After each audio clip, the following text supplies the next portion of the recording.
नमस्कार मित्रों, मेरे YouTube चैनल बजरंग सैनिक गुरु में आपका फिर से स्वागत है। आज हम क्रिया भाग 3 पर चर्चा करेंगे। इसमें बनावट और संरचना के आधार पर जो क्रियाओं के प्रकार हैं उनकी हम चर्चा करेंगे। बनावट और संरचना के आधार पर क्रिया 4 प्रकार की होती है: नाम धातु क्रिया, प्रेरणार्थक क्रिया, संयुक्त क्रिया और कृदंत क्रिया। बनावट या संरचना के आधार पर क्रियाओं के ये 4 प्रकार होते हैं। तो सबसे पहले बात करते हैं नाम धातु क्रिया की। देखिए, किसी भी क्रिया या व्याकरण का कोई भी बिंदु होता है, उसके नाम में सब कुछ है। इसका नाम है नाम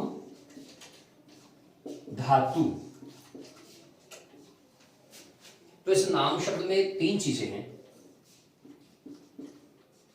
संज्ञा, सर्वनाम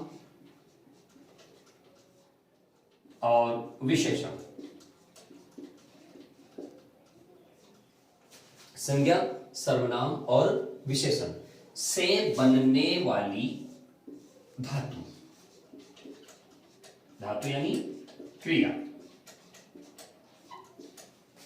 अर्थात ऐसी क्रिया जिसका निर्माण या तो संज्ञा से हुआ हो, या सर्वनाम से हुआ हो, या फिर विशेषण से हुआ।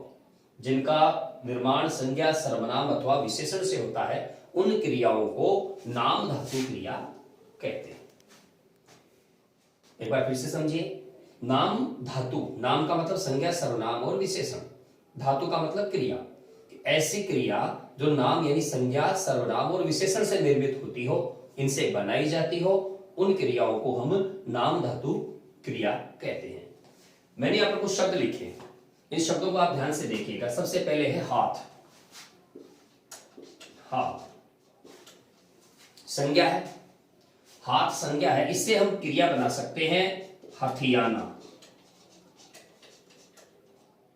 यह हमने से क्रिया बनाई, तो हाथ संज्ञा से हथियाना क्रिया बनी, तो यह हथियाना शब्द, हथियाना जो क्रिया है, यह नाम धातु क्रिया हो गई। बात, बात से हम क्रिया बना सकते हैं बताना, बतियाना, बतलाना, ऐसे हम इसमें क्रिया बना सकते हैं। तो बात शब्द से बनने वाली क्रियाएं नाम धातु क्रियाओं के अंतर्गत आ गई। दुख,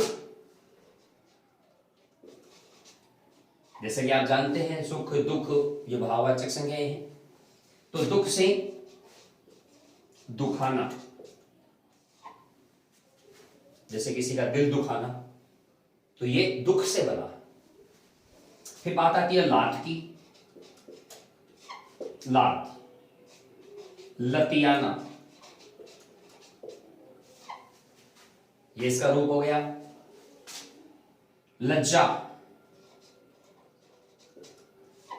लजाना, लजाकर, लजाते हुए, इसके विकार इसमें आते जाते हैं। शर्म, शर्माना। तो इस प्रकार मित्रों हम शब्दों से नाम धातु क्रिया का निर्माण कर सकते हैं। जैसे इसमें आप आया, आप सर्वनाम है, तो आप सर्वनाम से हम क्या बना सकते हैं? अपनाना, अपनाकर, अपनाते हुए, तो हम इससे भी क्रिया का निर्माण कर सकते हैं। बहुत सारी चीजें हैं: ठोकर, ठुकराना, महक, महकाना, स्वीकार, स्वीकारना, उद्धार, उद्धारना, उद्धारना, धिक्कार, धिक्कारना। ऐसे जो संज्ञा शब्द हैं, उनसे हम जब किसी धातु यानी क्रिया का निर्माण करते हैं, तब वो क्रिया या धातु नाम धातु क्रिया कहलाती है। पानी, पनियाना। तो इस प्रकार से नाम धातु क्रिया संज्ञा, सर्वनाम और विशेषण से निर्मित होती है। अब एक चीज का ध्यान रखिएगा, पहले आरपीएस ने एक प्रश्न पूछा था 2012 में भर्ती में कि नाम धातु क्रिया किससे नहीं बनती है, किससे नहीं बनती है। तो नाम धातु क्रिया इन 3 से बनती है। इन तीन के अलावा चौथा कोई विकल्प आता है उससे नहीं बनती है। तो उसका विकल्प था अव्यय। अव्यय से नाम धातु क्रिया नहीं बनती है। नाम धातु क्रिया केवल संज्ञा, सर्वनाम और विशेषण से बनती है। तो ये आप स्मरण रखिएगा, नाम धातु क्रिया, नाम यानी संज्ञा, सर्वनाम, विशेषण से बनने वाली धातु अर्थात क्रिया को नाम धातु क्रिया हम कहते हैं। इसके उदाहरण मैंने आपको लिखवाए। अब हम दूसरी क्रिया है प्रेरणार्थक क्रिया, उसकी हम चर्चा करेंगे। प्रेरणार्थक क्रिया,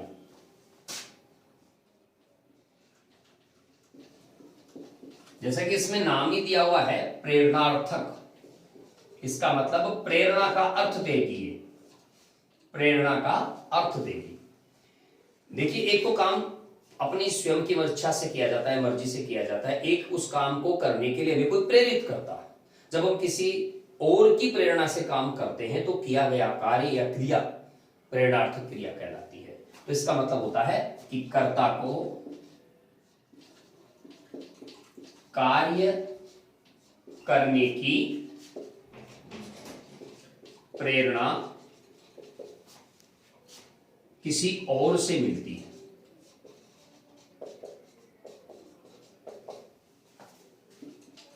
इसका मतलब यह है, कर्ता को कार्य करने की प्रेरणा किसी और से मिलती है। शब्दों को थोड़ा उलट फेर करके हम यूं भी समझ सकते हैं कि जब कर्ता कार्य स्वयं न कर किसी और से कार्य करवाता है तब वहां पर प्रेरणार्थक क्रिया होती है। तो इसका मतलब यह हुआ कि कर्ता कार्य स्वयं न कर किसी अन्य से कार्य करवाता है। स्वयं कार्य नहीं करता, किसी अन्य से वो कार्य करवाता है। तो किसी अन्य से वो कार्य करवाता है तो इसका मतलब है वहां पर हमें प्रेरणार्थक क्रिया मिलती है। उदाहरण के तौर पर अध्यापक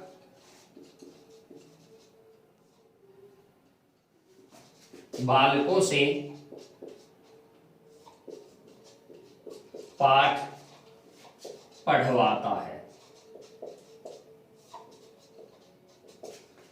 हम अच्छी तरह समझ सकते हैं, ये तो पढ़ना क्रिया है, इसका मुख्य कर्ता तो अध्यापक है, लेकिन इसने पढ़ाने का काम नहीं किया। पढ़ाने के लिए बालकों को प्रेरणा देने का काम किया। बालकों ने अध्यापक से प्रेरणा प्राप्त करके ये पाठ पढ़ा। तो इसका मतलब है कि ये कार्य पढ़वाना नाम की जो क्रिया हुई है वो किसी की प्रेरणा से संपन्न हुई है, इस वजह से इसको प्रेरणार्थक क्रिया कहते हैं। अब आप ध्यान से दीजिए, प्रेरणा देने वाला अध्यापक, तो इसको तो कहा जाएगा प्रेरक कर्ता। प्रेरणा प्राप्त की बालकों ने, इसे कहा जाएगा प्रेरित कर्ता। तो प्रेरणार्थक क्रिया में दो कर्ता हो सकते हैं, एक प्रेरणा देने वाला जिसको प्रेरक कर्ता के नाम से संबोधित किया जाएगा, और दूसरा प्रेरणा लेने वाला, ग्रहण करने वाला, उसको प्रेरित कर्ता के नाम से संबोधित किया जाएगा। और मुख्य जो कार्य होगा वो प्रेरित कर्ता के द्वारा किया जाता है। तो इसका मतलब यह हुआ कि यहां पर हमें दो कर्ता देखने को मिले।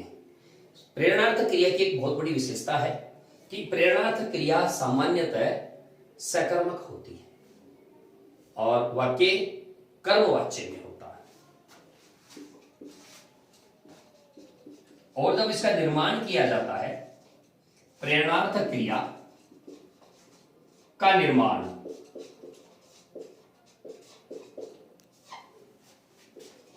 मुख्य क्रिया में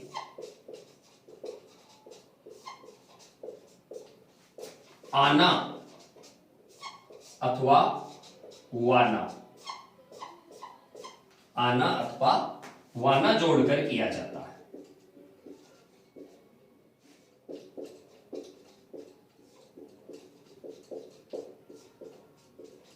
आना अथवा वाना जोड़कर किया जाता है। जैसे हमारे पास क्रिया है पढ़, पढ़वाना। पढ़ से क्या बन गया? पढ़वाना।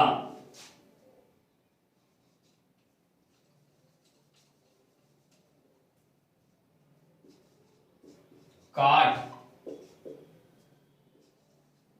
कटवाना, बन, बनवाना।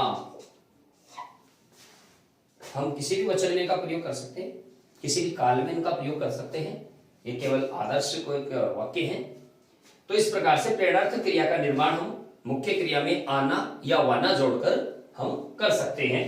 प्रेरणार्थ क्रिया की एक विशेषता कि ये प्रेरणार्थ क्रिया सकर्मक होती है, यह हमेशा ध्यान रखिएगा। प्रेरणार्थ क्रिया सकर्मक होती है।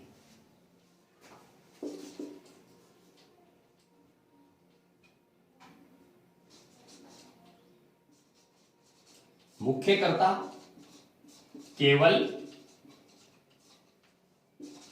प्रेरणा या निर्देश देता है।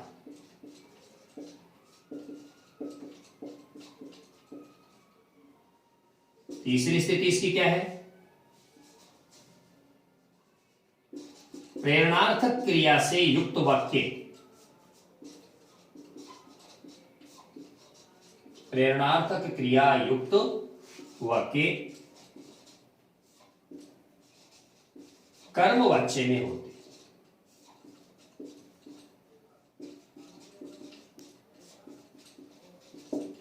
ये तीन चीजें आपको ध्यान में रखनी है। तो ये प्रेरणार्थ क्रिया का छोटा सा रूप। अध्यापक ने बच्चों से लकड़ियां मंगवाई तो मंगवाना, अध्यापक ने बच्चों से पानी मंगवाया, अध्यापक ने बच्चों से पाठ पढ़वाया, सरकार मजदूरों से सड़कें बनवाती है। तो यहां पर जब कोई कर्ता कार्य स्वयं न कर किसी और के माध्यम से वो कार्य करवाता है, तब वहां पर प्रेरणार्थक क्रिया काम में ली जाती है। तो मित्रों, बनावट और संरचना के आधार पे ये दूसरी क्रिया थी। अब हम बनावट और संरचना के आधार पे तीसरी क्रिया की तरफ चलते हैं, और तीसरी क्रिया है संयुक्त क्रिया।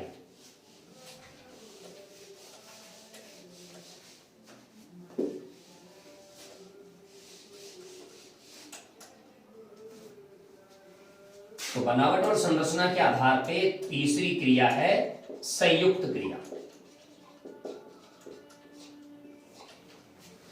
नाम से स्पष्ट होता है कि इसमें एक क्रिया नहीं है। इसका मतलब हुआ कि एक से अधिक क्रियाएं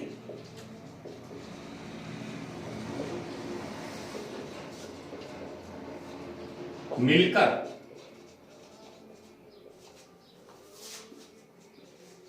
एक क्रिया का व्यवहार करें।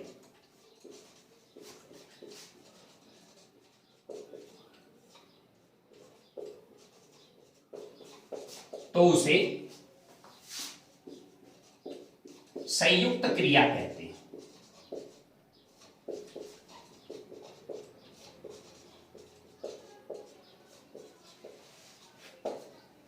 एक से अधिक क्रिया, जैसे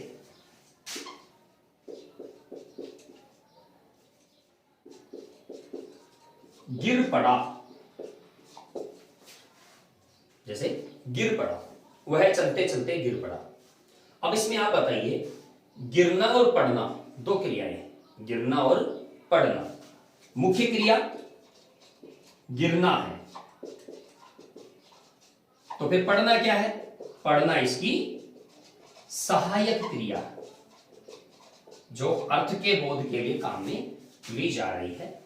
तो मुख्य क्रिया और सहायक क्रिया जब ये दोनों मिली तब क्या बनी? संयुक्त क्रिया।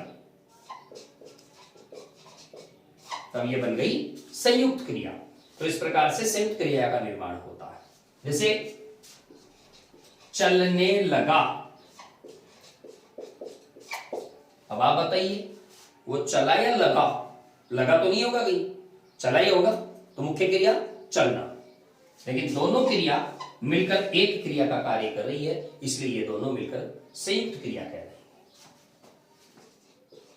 उठ गया, मुख्य क्रिया उठना, गया तो उसके साथ काल की प्रतीति कराने के लिए जोड़ दिया गया, तो ये संयुक्त क्रिया।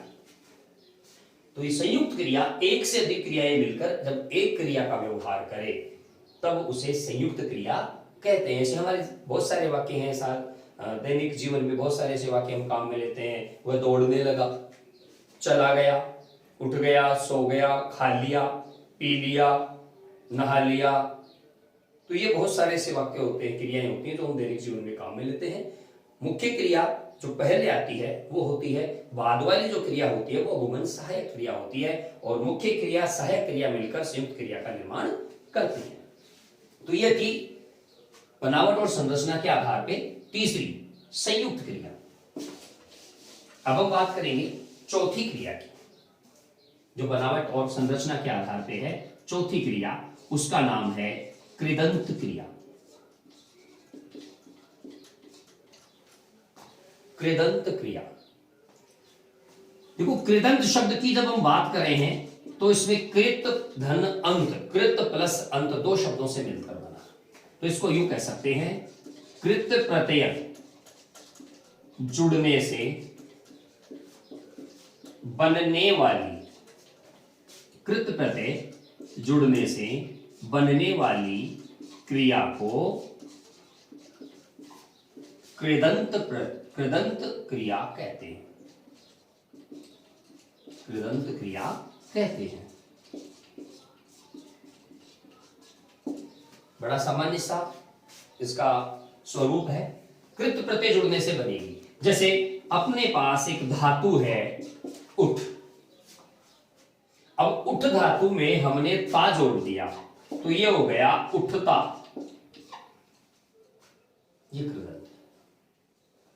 चल में हमने ता, जो कृदंत प्रत्यय है, कृत प्रत्यय है, वो जोड़ दिया तो ये बन गया चलता। ध्यान दीजिए, चलना नहीं, चलता।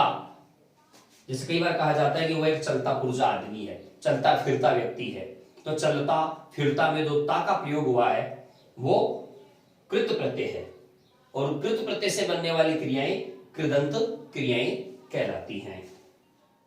जैसे उठ, ये उठ तो आ गया,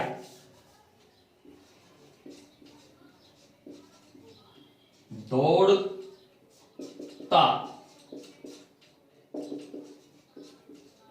दौड़ता। ऐसे ही दौड़ते हुए, ते हुए भी क्या है, कृत प्रत्यय है, तो उससे बनने वाले शब्द भी हम कृदंत क्रिया में रखते हैं। तो आज क्रिया भाग 3 में बस इतना ही। कल हम क्रिया भाग 4 के ऊपर विस्तार से चर्चा करेंगे। तब तक के लिए नमस्कार।